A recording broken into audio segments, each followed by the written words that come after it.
Ada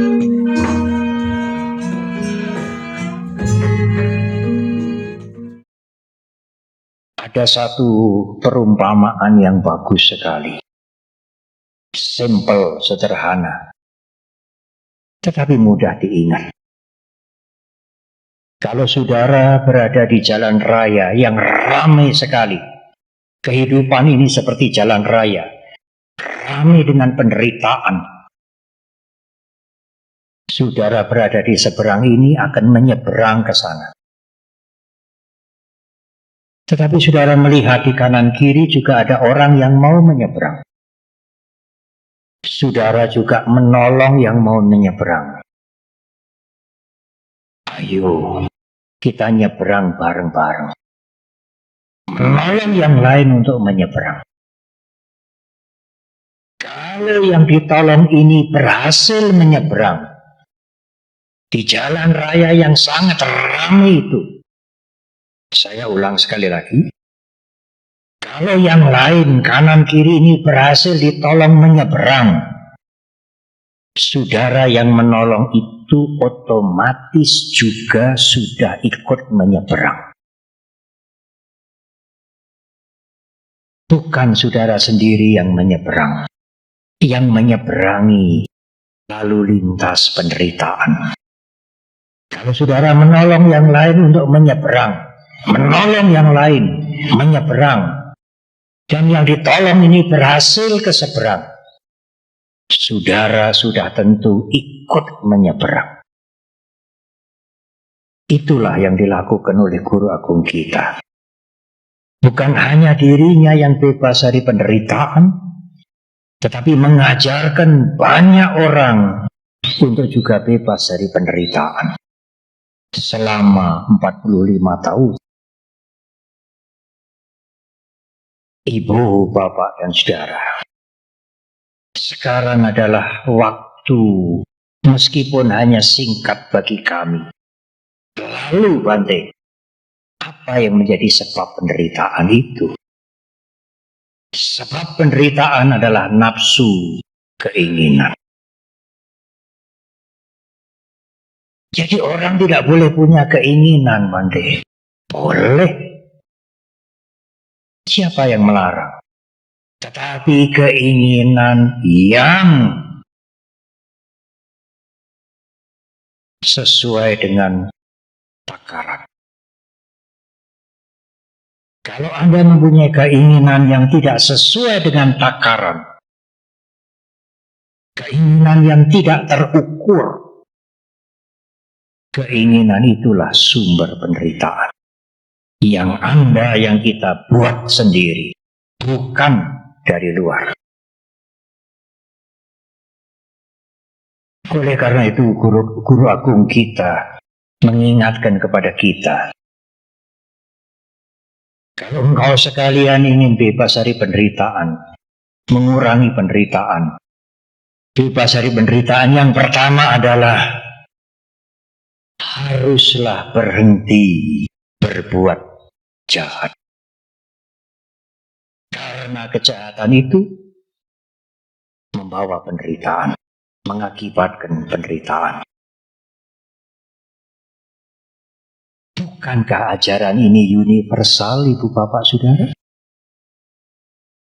Tidak usah diberi embel-embel, ini ajaran agama Buddha, tidak usah. Anjuran berhentilah berbuat jahat. Karena kejahatan merugikan orang lain dan menghancurkan diri Anda sendiri. Kejahatan membuat penderitaan. Bukankah ini anjuran untuk semua orang? Ya, termasuk presiden-presiden dunia itu. Yang suka berperang, suka membuat kehancuran, membunuh banyak sekali manusia. Berhentilah berbuat kejahatan. Karena kejahatan mengakibatkan penderitaan. Berhenti berbuat kejahatan itu membuat keinginan terukur. Karena Karena kejahatan juga bisa memberikan iming-iming kenikmatan. Kejahatan bisa memberikan, menjanjikan kesenangan. Orang tertarik melakukan kejahatan, membunuh, menyakiti, korupsi, mencuri, selingkuh, berbohong karena memberikan kenikmatan. Berhentilah berbuat jahat karena akhirnya, ujung-ujungnya, kejahatan itu berakibat penderitaan. Kemudian guru agung kita melanjutkan, haruslah mempunyai pikiran yang tenang. Kalau pikiran Anda kemerungsung, kalau pikiran Anda ribet, Anda tidak bisa mengukur, melihat tujuan ini benar atau tidak, bermanfaat atau merugikan. Pikiran yang kacau tidak bisa melihat yang jernih. Pikiran yang tenang akan melihat yang jernih. Oh, ini buruk. Oh, ini merugikan. Ini baik, ini bermanfaat. Orang yang pikirannya tenang, dia bisa mengukur keinginannya. Supaya keinginannya tidak menjadi nafsu. Meskipun keinginan baik, kalau menjadi nafsu, itu adalah sebab penderitaan. Anda punya keinginan yang baik, tapi tidak sesuai dengan ukuran kemampuan Anda. Anda harus menakar diri Anda sendiri. Saya mampu atau tidak. Meskipun itu baik. Kalau Anda tidak mampu, Anda paksakan, timbullah keserakahan, timbullah kejengkelan, timbullah kemarahan. Itu penderitaan. Tetapi bagaimana Bante membuat batin ini tenang? Cobalah melatih meditasi. Ajaran Guru Agung Buddha Gautama sangat kaya dengan meditasi. Kalau kami di wihara membuat program meditasi, yang ikut meditasi saudara-saudara kami lintas agama. Saudara kami lintas agama peserta yang paling banyak nomor 1, nomor 2. Umat Buddha biasanya nomor 3. Mungkin sudah merasa pintar meditasi, atau mungkin malas meditasi. Justru saudara kami umat beragama yang lain ingin meditasi. Meditasi membuat batin ini tenang. Anda harus melatih itu sebagai umat Buddha. Sayang kalau sebagai umat Buddha tidak mengerti dan tidak pernah melatih meditasi. Meditasi itu membuat pikiran ini menep. Kalau pikiran itu menep, maka pikiran itu jadi bening. Kalau pikiran itu bening, Anda bisa melihat dengan jelas. Bagaimana kalau air itu butek, keruh, Anda tidak bisa melihat apa-apa. Buatlah air pikiran itu menep, bening. Meskipun hanya sementara, tidak apa. Ada cara untuk membuat lerem, menep, bening, supaya air itu menjadi jernih. Air pikiran kita. Yang ketiga, Guru Agung kita mengajarkan kepada kita, harus siap menerima perubahan. Kalau Anda tidak siap menerima perubahan, Anda sangat menderita. Bante, saya sudah tidak berbuat jahat. Bagus. Bante, saya sudah senang beramal, berbuat baik, mulia. Tetapi apakah orang baik itu tidak menjadi tua, saudara? Apakah orang baik itu tidak akan pernah sakit? Orang baik sekalipun juga akan menjadi tua, akan menjadi sakit. Apalagi kalau usia sudah lanjut, sakitnya berganti-ganti. Kalau masih muda dengan masih muda ketemu, kamu kerja di mana sekarang? Kamu kedudukanmu apa? Tapi kalau sudah tua ketemu tua, obatmu sekarang apa saja? Saya minum pil ini. Saya kena kencing manis. Sudah suntik belum? Pameran obat. Pameran penyakit. Siapa yang bisa menghindari, saudara? Tidak bisa. Orang baik sekalipun tidak bisa menghindari. Akhirnya kematian. Semua yang duduk di sini termasuk kami ini, satu saat tiba waktunya, kalau tidak dimakamkan, dikremasi. Tidak usah takut. Takut juga akan terjadi. Jadi buat apa takut? Apakah kematian tidak wajar? Apakah kematian ini spesial untuk segelintir orang? Tidak. Apakah kematian itu istimewa? Tidak. Kematian adalah wajar. Termasuk Guru Agung Buddha Gautama juga mangkat. Hanya kemangkatan beliau, kemangkatan yang sempurna. Parinibbana. Jadi bagaimana Bante? Siap menerima perubahan. Apakah menjadi proses menjadi tua, sakit, dan kematian?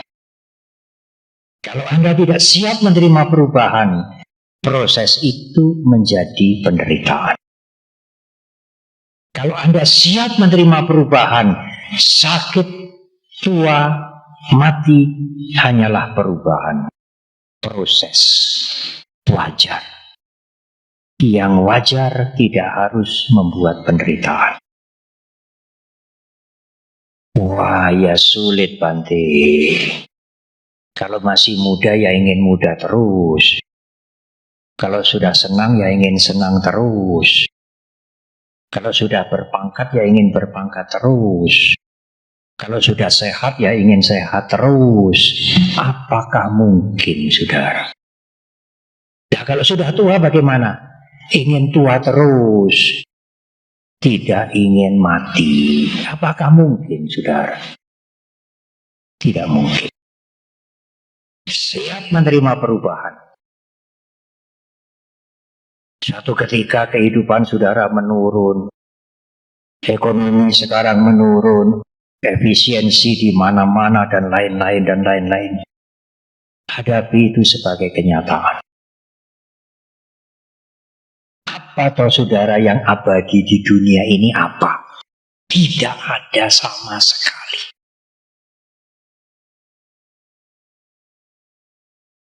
Di awal uraian ini saya mengutip kalimat bahasa Pali dari Theragata. Jiwa tewapi sapanyo api wita parikaya. Api wita parikaya. Seandainya ekonomi Anda hancur, seandainya, saya tidak mengharap. Seandainya ekonomi Anda hancur, menurun atau hancur. Jiwa tewapi sapanyo. Kalau Anda punya wisdom, punya kebijaksanaan, Anda tetap bertahan. Sebaliknya, meskipun ekonomi Anda, materi Anda sangat berlebihan, kalau Anda tidak punya kebijaksanaan, saat itu sebenarnya Anda sudah hancur. Karena Anda akan menggunakan fasilitas segalanya itu untuk melakukan perbuatan-perbuatan yang buruk, yang merugikan orang lain dan merugikan dirinya sendiri. Jiwa tewapi sapanyo. Orang bijak akan bertahan. Tapi kita parik kaya meskipun kondisi hidupnya sedang menurun, dia bisa bertahan. Salah satu kebijaksanaan yang harus kita pegang adalah siap menerima perubahan. Jangan alergi dengan perubahan. Perubahan kesehatan, perubahan usia, perubahan tinggal, perubahan perasaan, perubahan pikiran, perubahan kedudukan, perubahan ekonomi, perubahan keluarga, segala macam. Dan akhirnya perubahan hidup ini menuju kematian. Siapa yang bisa menyangkal kasunyatan ini, Ibu Bapak dan Saudara? Apa yang dibabarkan oleh Guru Agung Buddha Gautama ini, kenyataan yang saudara bisa lihat setiap hari. Perubahan. Umur tua sakit kematian, umur tua sakit kematian. Berpisah dengan orang yang dicintai, bertemu dengan orang yang tidak disuka, kegagalan, kekecewaan. Itulah penderitaan. Kalau saudara mempunyai pikiran yang tenang, saudara akan menghadapi itu dengan bijak. Semuanya itu tidak kekal. Kesehatan tidak kekal, umur panjang tidak kekal, hidup juga tidak kekal, pangkat tidak kekal, kesenangan tidak kekal. Apa atau saudara yang kekal di dunia ini? Boten wonten, tidak ada. Siap menghadapi perubahan akan membuat saudara menjadi tenang. Anda akan melihat semua perubahan sebagai proses yang alami. Tidak perlu perubahan membuat penderitaan. Jangan sampai perubahan membuat penderitaan. Jaga diri dengan baik. Punya keinginan yang terukur, punya batin yang tenang, dan siap menerima perubahan. Itulah jalan untuk mengatasi penderitaan. Semua orang bisa melakukan jalan ini untuk kepentingan dirinya masing-masing. Jadi Bante, setelah Guru Agung, setelah Pangeran Siddhartha mencapai pencerahan, itu ya Pangeran Siddhartha, Sang Buddha itu ya menjadi tua juga. Apakah Sang Buddha itu juga kena sakit? Apakah Sang Buddha itu juga meninggal dunia? Kalau jawaban anak muda, ya iyalah. Masa Sang Buddha tidak menjadi tua, tidak sakit, tidak meninggal? Tetapi ketuaan dan sakit dan meninggal dunia yang dialami oleh Guru Agung kita, beliau terima, beliau alami, beliau menyaksikan itu, mengalami itu sebagai perubahan, sebagai proses. Tidak perlu menderita. Ya memang kehidupan begini, menjadi tua, sakit, berproses akhirnya meninggal. Oleh karena itu sering dikatakan, Buddha Gautama itu menyelesaikan penderitaan mental, bukan penderitaan fisik. Menjadi tua tetap, kena sakit tetap, meninggal dunia tetap, tetapi menghadapi dengan bijak, sehingga proses itu tidak berubah menjadi penderitaan. Mentalnya tidak menderita, meskipun fisiknya ini mengalami perubahan. Buddha Gautama menyelesaikan penderitaan mental, bukan penderitaan fisik. Karena tidak mungkin mencegah. Bagaimana Bante supaya tidak tua, tidak sakit, tidak mati? Impossible, tidak mungkin. Tidak pernah terjadi di dunia ini orang yang tidak mati, belum pernah terjadi. Orang-orang suci, guru-guru besar, para nabi, orang-orang agung, semua meninggal dunia. Mengalami ketuaan, sakit, meninggal. Agama Buddha juga tidak bisa menolak perubahan.